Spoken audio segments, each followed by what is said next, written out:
1971 সালে এই dog squad স্থাপিত হয় কলকাতা পুলিশের, যা ডিটেকটিভ ডিপার্টমেন্টের আন্ডারে, এবং এর মধ্যে এখন 40টি কুকুর আছে যাদের ট্রেনিং চলছে, এবং যা বর্তমানে স্পিসির সংখ্যা প্রায় স্প্যানিয়েল, বিগেল, রটউইলার এবং ল্যাব্রাডর এবং জার্মান শেফার্ড, এই ধরনের স্পিসিসে বর্তমানে আছে।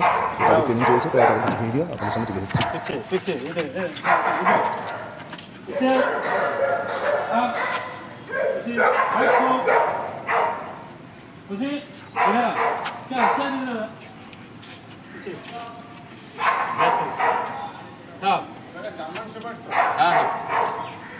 কটা আছে এরকম কুকুর?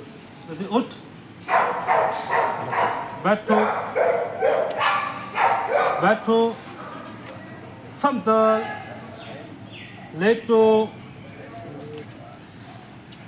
उठ, सलूट, सलूट, उठ, बैठो, बैठो, नमस्कार,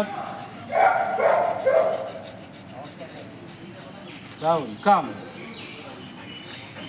बैठो।